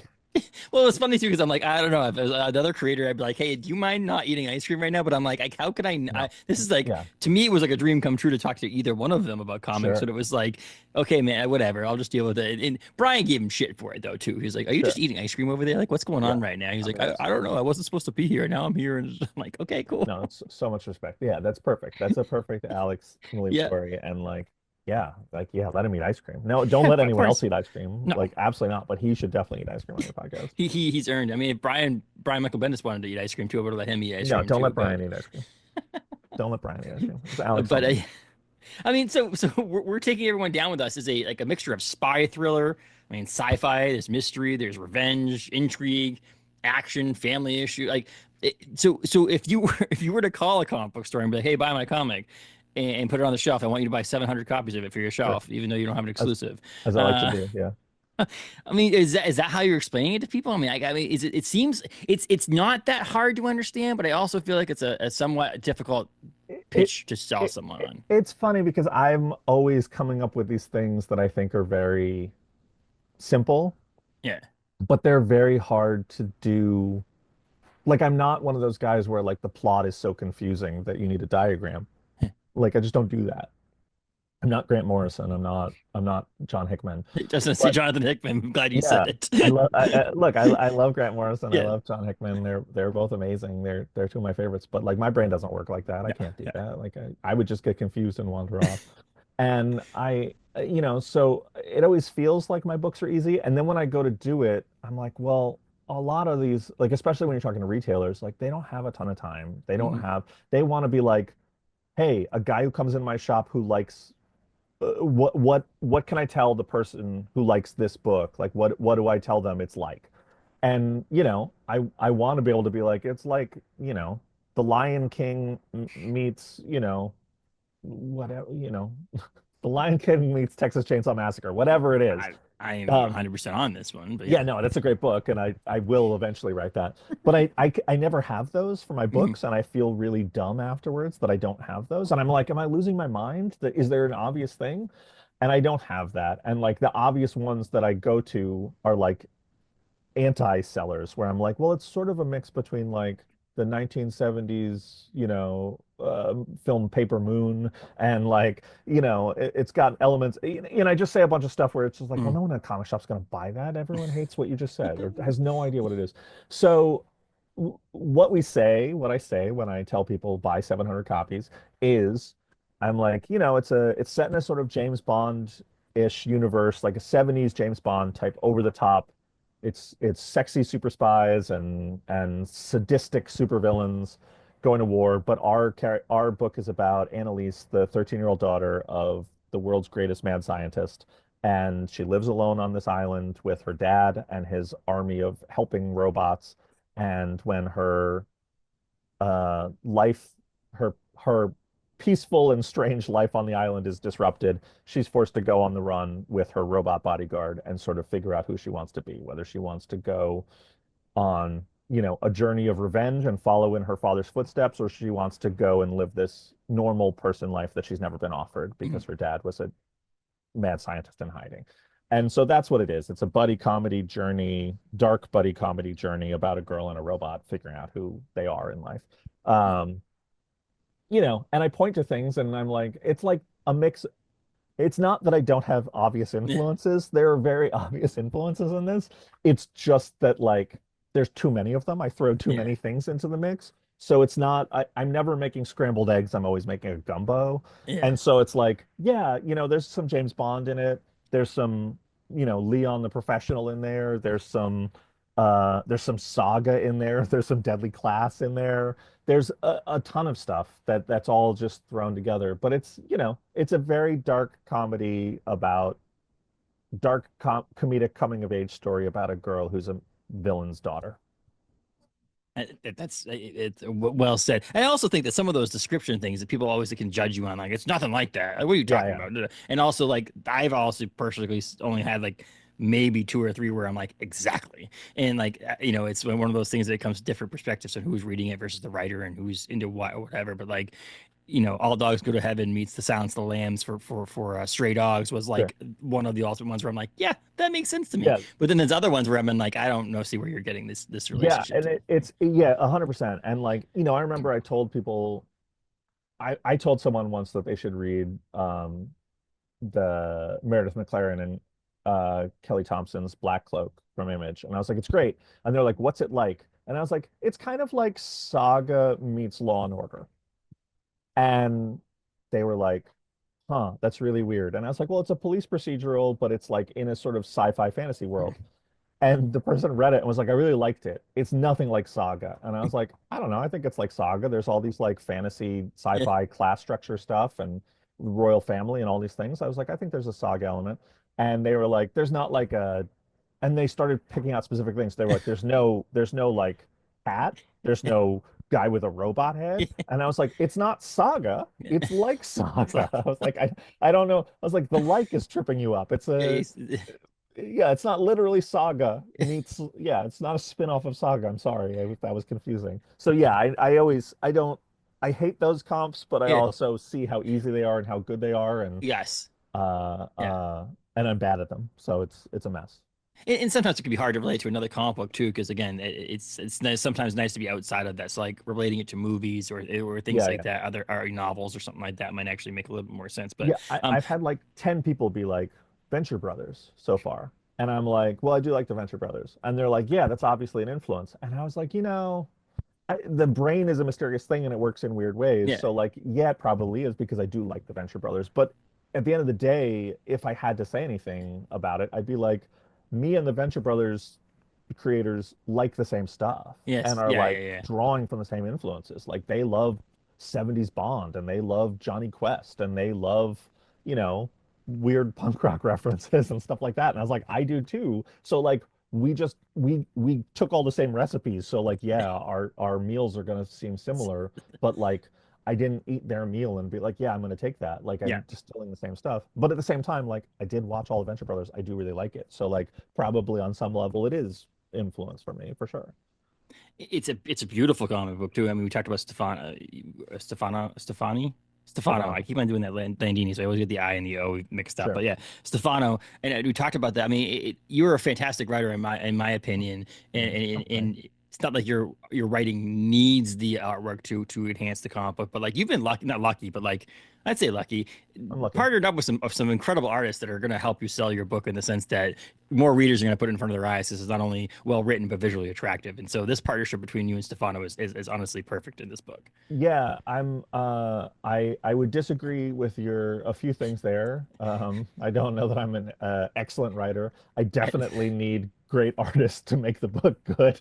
I mean, you do a But self-described world's okayest comic book writer, yeah, so I mean, I think that I'm solid. I look, I'm a B minus. Like you're you're gonna you're gonna get some enjoyment out of it. You're not gonna put it on your fridge without great art. But like yes, Stefano makes the book an A yeah, because yeah, he's an A plus artist. So like I'm bringing him down a little my level, and we're getting a solid A out of it. We're gonna get on the fridge, and it's gonna be nice. yeah. But yeah, I think Stefano is just a guy who it's funny because when I worked on The Punisher with him, I was like, oh, he does action really well and he frames a shot really well. Mhm. Like his storytelling is very readable, which is always for me, I'm like the first rule, like, and there's comics I love that are not inherently readable, that are difficult to read. I love, a Chris Ware or a J.H. Williams where it's like you're following a maze through a page or you're like turning a book over. I like all those things, but that's not how I write. I want the immersion of you to always be able to get lost and forget you're reading a comic. And Stefano is a great storyteller. So that for me was the number one thing. What I found in doing this book and doing more and more with him is that he's also great at character acting and emotion. And he's great at mood and setting things Mhm. and making them ominous. And he's a great storyteller and he's great with action. And it just opens up what we can do in the book. So like every issue is better than the previous issue because I'm like, well, let's push it further. Let's make the action crazier. And then he nails it. And I'm like, let's make this emotional beat hit harder. Like, let's really play with like the characters and how they feel. Like, let's make this creepy. Let's make this beautiful. And he rises to the occasion no matter what I Mhm. give him. So I'm really lucky and the book is an infinitely better book with Stefano than it. I mean, it wouldn't exist without him. But even Yeah. if it wasn't him, it's an infinitely better book than I think with almost anyone else I could think. He's And you mentioned the whole like you guys have different ideas and you're writing and art drawing two different books technically and it's becoming into one thing, one story, but like it definitely feels cohesive in that sense that your writing and his artwork work so well together yeah, in that sense to it. And the book has like a Silver Age story vibe to it, but the artwork is modern, and I like that too about it. It's like it has yeah. that like it feels like I'm reading a Silver Age book, but in the same sense, the artwork isn't a Silver Age artwork. Yeah, yeah. I mean, obviously, like, we're pulling on a bunch of genres that are not super prevalent in today's market. Mhm. And when you're talking about a spy book, I mean, there are obviously really good modern spy books. I love Velvet. I love Queen and Country. I love Casanova. Like I love Kingsman, Secret Service, whatever. Yeah. But a big thing for me was like going back and looking at like Steranko, Nick Fury stuff and Mm. stuff like that. And I feel like there's just a generation of people who are doing some of the stuff we're doing that are it's just not in vogue right now. And so we do talk about that and go back to that and sort of look to a sort of, yeah, like a Silver Age kind of feel and just a pulpiness to it that we don't do as much anymore in comics, but Mm. with a modern aesthetic and a modern Yeah. dressing. Yeah, you're not trying to like sell it as a Silver Age or pulpy comic book that's not like had this feel like look inside like, oh, we're trying to make this look like an old comic book. No, no. It's still a modern comic, but Those are, it has yeah, that feel to it. that's just another thing we threw into the Mm. pot of being like, this is a big influence for us. We love, the old Shield comics. I love, and like, It's you like, can't see it, but right here on the wall is a Nick Fury Agent of Shield Steranko print signed by Jim. It's oh, funny how no, you that's mentioned awesome. that. That's right out of camera view for you, but yeah, Awesome. I could see that. I could see that comparison in that sense too, on that, and it's a wonderful book. Like I said, it's a benefit to read and talk and discuss. A lot of times I do most of my discussions with comic creators pre-release, of the first issue and so on and so forth. But I think some of the best discussions are not spoiler free trade releases because it's like, okay, you actually Uh-huh. get a full like story arc on it. So like I'm super by the end of finish the comic book, I'm like, I want to know fucking more. Like what the hell's going on? Like, what's next? Like all that stuff. And I'm like, oh wait, this is probably it's a periodical. So like it comes out once a month. Yeah. I'm gonna have to wait. It's just normal for me. Like stop, just calm, calm down. You'll get there. But yeah, I'm excited to see where it goes. And that's what's that's a good thing at the end of a comic book, in my opinion. You didn't Yeah. leave us hanging to the point where like what the but like to the point where I want to know what's next, and that's a good thing I, in my opinion. I'm a big believer. I think for me, two huge influences for me are Brian K. Vaughan and Robert Kirkman in the way that they end a comic. They Hmm. are the best at ending a comic where you just go, damn it, I want to know what's next. Like Yes. like I always tell writers, like aspiring writers, I'm like Walking Dead in the trade, it's hard to do because there aren't clear issue Yeah. breaks always. But I'm like, pick up 40 issues of Walking Dead in Yeah. singles, and 40 out of 40 times, it's going to end in a place where you're just like, okay, I have to keep going. Yeah. And that is, and Brian K. Vaughan does it in Saga masterfully, and One Last Man, and Ex Yeah. Machina, and everything he does. It's just a master class in that.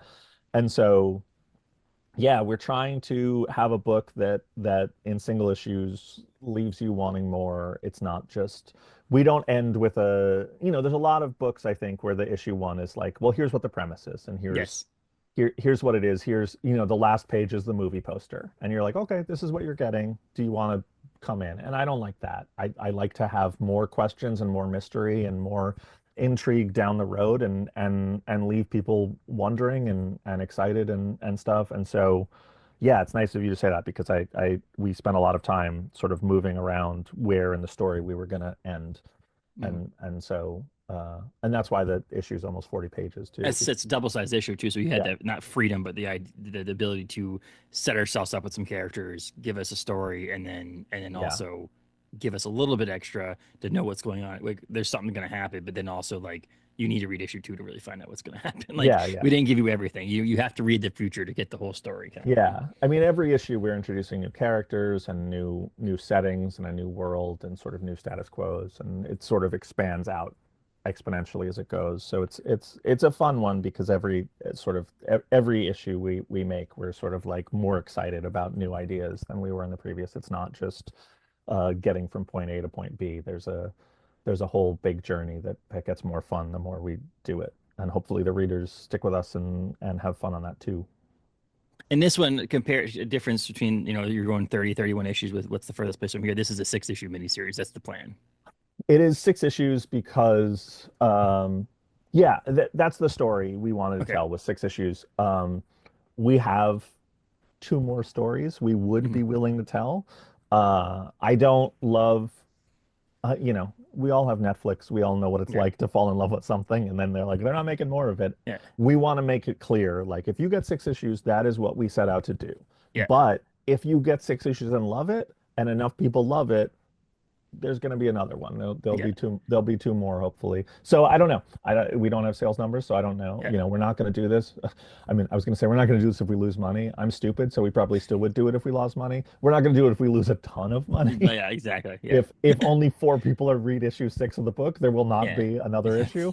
But if we have a passionate readership that can mitigate some of the expenses of making a Mhm. book, I don't need to get paid to make it. I write DC vs. Vampires. I Yeah. do other stuff, so like Yeah. whatever. But Stefano and Jason and Haas and all those guys Yeah. need to eat. They Yeah. have they're weird. They like to eat and pay their bills. At So the same time, it's insanity. But yeah, I mean, it's also better instead of saying I'm going to do 18 issues and end it after 12 or end it after yeah, six.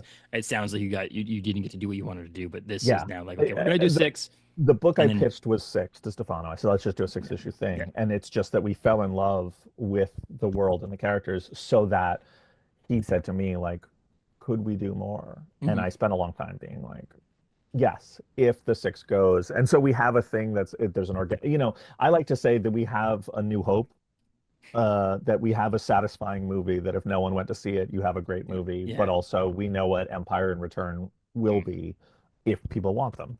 And if not, no one is ever mad when they just see A New Hope and are like, yeah, So didn't what give you're me the trying to whole say is story. that the second volume is going to be better than the first volume, is what you're trying to Wow, wow, that's loaded. Yeah, and then the third say? volume will be better than the second one. The third volume's gonna have teddy bears in it that eat people. Yeah, That's there all you I'm go. saying. I just want to know where Jar Jar Binks shows up in this storyline Well, sure. of we're taking We're down with gonna we're this. gonna have we're gonna have a Jar Jar character for At sure. the end, the robot takes his head off, and it's just Jar It's Jar Binks in a it's suit, Jar Jar. right? Just Yeah. kicking ass and The punching reason people and the shit. reason that's not the end of the first issue is because the legal paperwork of That's buying not Jar done. Jar from Lucasfilm and from Disney, they wanted more money, so we're negotiating for Jar Jar, but we'll get him. We'll get him. He's gonna be there. It's fantastic. I can't wait for other people to read it. That's one of those downsides to reading things ahead of time is now I want to talk to people about it. And the only person I can talk to is like my LCS owner or you or whoever. I'm just like, what do you think about the book? So on and so forth. So Sure. I'm excited for people to read it. I do think we laugh about the FOC thing. We talk about how it sucks that there actually is this thing, but like this episode drops before FOC. So if you do listen to this episode and you really do want it, it does help a lot from multiple facets, as we discussed on this episode, that it helps LCS owners, it helps Image, it helps you, it helps the creators, it helps everybody. So just like tell the LCS owner that you want it. If you don't, hopefully they have them on the shelf. And if they don't, if you walk in on March 26th and they still don't have it on the shelf, don't just leave. Talk to the owner because there's a possibility that they're either like late or they could order more or there's a Yeah. second printing or whatever. So like just be aware that you should I know it's a pretty introverted industry we live in right now where people like walk in, don't want to talk to anybody and just be like, yeah, Yeah. they don't have my comic and I leave. But communicating it with the owner or the person who's working there I, helps a I lot. I think a simple rule is just every day ask someone, a comic shop or not, if they Yeah. have issue one of We're Taking a Rundown with Yeah, us. there you go. Every day until the book comes out March 26th. So let's say mid-June. Just Yeah. do that every day. Be like, do you have this? That's helpful. Walk into Like, the local pharmacy, be like, do you have this comic? Be like, we haven't had spinner racks here since I don't even know how long. I don't know what you're talking okay, about. yeah. Look, ask the produce manager at your supermarket if he has it. You know, be confusing, be weird. It's okay. It's And be 2025. And don't be surprised when they're like, "Yeah, sure, I got a copy out back." Like, I'll just go get it. Hold on one second. Let me get Yeah, this. I used it to swip up the watermelon juices, but so it's a little 100%. wet, but like you can still read it. Yeah. I mean, it's not a collectible. It's a No, periodical, it's a so it doesn't period. matter if it's damaged. It's a story, and it's practical. It can help you clean Yes, your house. It's exactly. good. There you go. We're using extra absorbent paper, so you can use it for spills. Don't be weird about it. Just ask everybody. Buy 10 copies of the Yeah, book. Use them for various things. Like, do you have are you house training a pet? It's great. there you It's go. great for that. Right It's there. great for There you that. go. They in the meantime, highly recommend picking up What's the Furthest Place From Here in trade paperback because those are available as well. I highly recommend that.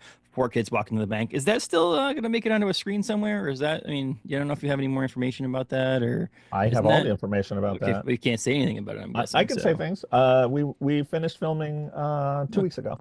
oh, wow, look at that. So yeah, That's exciting. it'll be on screens at a time that I'm NDA'd from talking about. Yeah, there But you go. yeah, we went out. Me and Tyler flew out to.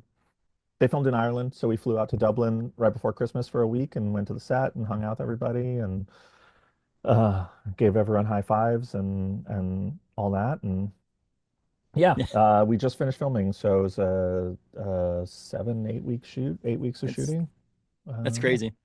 I mean, pretty cool. it's like I said, you get to write Joker, you get to write Batman, you get to write, X-Men, all this stuff. Your book, your comic gets adapted into a feature film, and Liam Neeson is Yeah, is yeah. in this film. It must Qui-Gon, be a pretty Mr. crazy Qui-Gon Jinn is thought. there. Yeah, yeah, Um, he plays Qui-Gon in the movie. They said, I said, can I buy Jar Jar? And they were like, you like like no, you Qui-Gon? have Qui-Gon.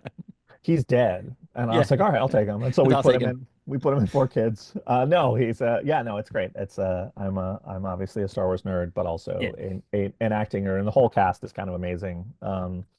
They're all in they're all the titular kids are all like superstars in the yeah, making. They're all yeah. people who are in, the new Alien movie and Shazam and Gossip Girl and Hmm. um I was there and I was like on set and I was like and I knew one of the actors. I was like, oh, he's in a bunch of stuff I've seen. And then I was like, but it's something else.